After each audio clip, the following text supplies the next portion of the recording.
Hello and welcome to another episode of the Cleveland Sports Bros podcast. I'm Matt alongside my brother Nick. Nick, how's it going today? Great. We got some exciting news for all you Cleveland Cavaliers fans. Um, we all know the hiring of Cavs' new head coach, Kenny Atkinson, but as you all probably heard this morning, uh, the Cavaliers were able to come to an agreement with their star Donovan Mitchell, point guard, and we'll cover all that today. Yeah, definitely the long anticipated um, re-signing or extension. And I know some people were getting anxious, but I kind of figured he'd probably come back. Now the question is, where do they go from here? That's something that maybe we can touch on. And yeah, we definitely want to provide a Guardians update. They've had a few struggles recently, but look to get back on track tonight against the Chicago White Sox. So yeah, Nick, let's get back to the Cavs with the big news of their recent hiring of Kenny Atkinson. What do you have for us, Nick? So I haven't looked too deep into it, but I did hear that he was coaching alongside Coach Steve Kerr. We're all familiar with him, the battles we've had in the finals. I know Atkinson may not have been part of the picture or more under the radar, so to speak, but that seems to be coming from a very high class level of coaching. And I also learned he has some connections with Ty Lue, Cavs' former coach with the Los Angeles Clippers. Yeah, I don't think he was on the staff um, during that run, like you said, but he has spent a few years with Steve Kerr, and I think Steve Kerr is certainly a well-respected coach. So hopefully he was able to learn from him and can take this organization to the next level. Obviously, with them parting ways with JB Bickerstaff, I think JB did a good job, and he actually landed a head coaching job in Detroit. Now, we'll see. They don't seem to be doing all that well, but maybe he can turn them around.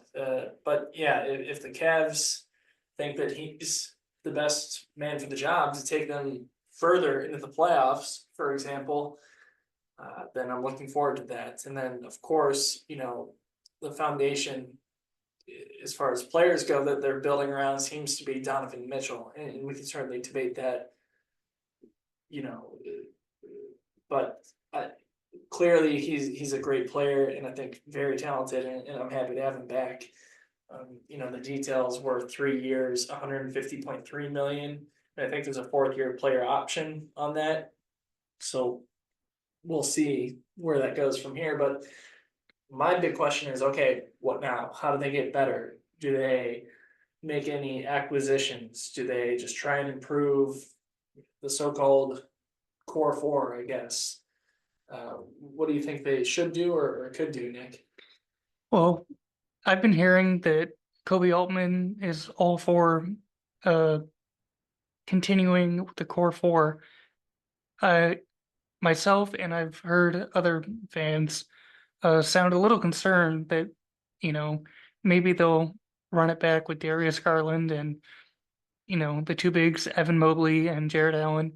Everyone has high expectations for Evan, and I believe he could be a star offensive piece, especially on the offensive side of the ball. But if it were up to me, and again, you can't just make it happen, but I'd try and find a way to move on from Darius and Jarrett. Well, I think Darius and Jared are both good players, and Darius, I know he had a rough time with injuries and some personal stuff, so hopefully he can bounce back. And Jared, I really like. He of course was injured throughout the playoffs, or for much of it at least. So, um, I guess it depends who they trade for, but yeah, I think the next biggest thing is to see if we can get a big leap forward in offensive progression for Evan Mobley. But seems like some of these big name signings have come and gone, and I don't know if they can make a big splash or even if anyone really wants to come to Cleveland, not that they're not a good team, but there's everyone knows there seems to be bigger and supposedly better destinations out there in terms of basketball at least. But yeah, without major changes, I just don't know if a new coach will be able to make the difference, but we'll see. I'm hoping he can. Yeah, and I know this doesn't concern the Cavaliers, but I just wanted your opinion on it because Kyrie used to play here. What do you think of Clay parting ways with the Warriors and signing with um Kyrie Irving and the Dallas Mavericks? Well, I think it's a business. So players seem to be more comfortable moving nowadays than they did even 10 years ago. So that's not shocking to me. I think he'll be a nice addition for them. Will it be able to put them over the top? I don't know, but should be a nice addition. It's always, with Kyrie, the way he can dribble to find a spot up shooter like that. And Clay's more than just a spot up shooter, but he is a very good spot up shooter.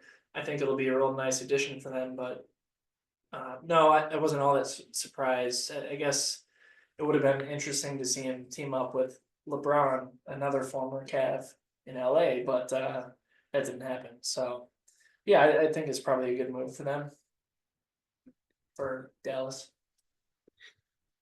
Yeah, so I guess time will tell with any potential additions, and of course, once the season gets back underway, we don't really know until we see it for ourselves.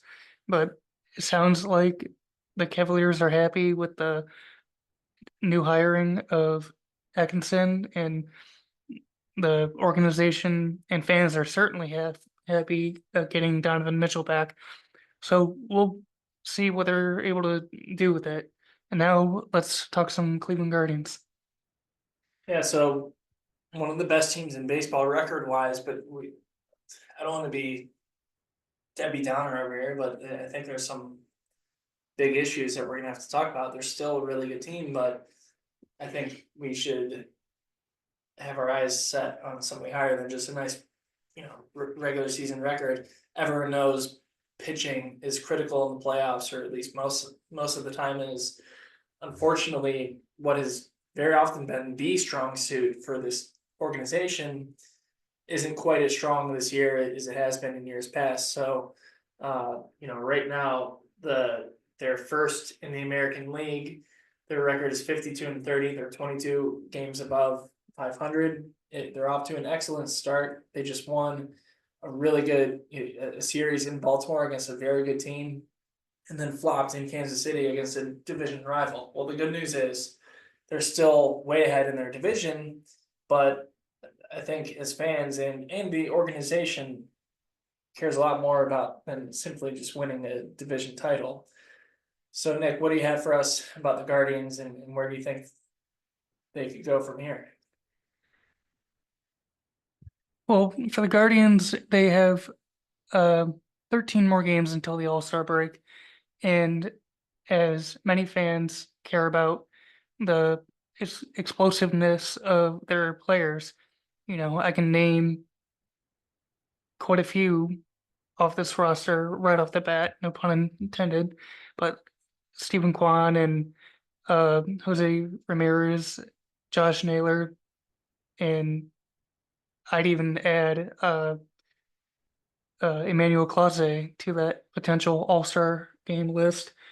They have a series tonight beginning against the Chicago White Sox. When on the road last time in Chicago, the White Sox were able to take advantage of the Guardians. So I think this will be a little revenge series, hopefully, for Cleveland. Carrasco will be taking the mound tonight. There's a prime example of where Cleveland could look to make changes. Carrasco at this point is just, in my opinion, here as like a reunion season. We know what a big addition he was in 2016 and earlier than that. but losing Shane Bieber in literally the third game of the season and having now McKenzie go down to AAA is pretty devastating. Thankfully for the Guardians, their bullpen is ranked number one in baseball, but you you can't burn out your bullpen, and you need, I always say, three strong starters to make a deep run in October. Yeah, Cookie, I mean, he's, I think, done his job to an extent. No one expected him to be the ace at this point in his career, but yeah, they will definitely need to improve. We're hoping that Gavin Williams can be what he was last year, coming back from injury. He's set to start tomorrow on Wednesday, but we'll see. I mean, it's there's no guarantee coming off an injury, and I still think they would need one more, not just for the playoffs, but for this season. Like you said, they're running out of arms due to injuries, and they could certainly use help at the starting rotation, I think, and also bullpen too. And I like he obviously you can't get greedy and say, okay, they need this, they need that, and expect all of it to happen. It's just not how it works. But I think adding one more bat would certainly help too. But I like what I've seen with some of these guys, these younger guys. They've started to pick it up. Some of which who were struggling, and we definitely have a really potent offense. So I think top priorities are definitely starting pitching. Definitely. And I haven't heard, too much noise or rumors or whatever you want to call it.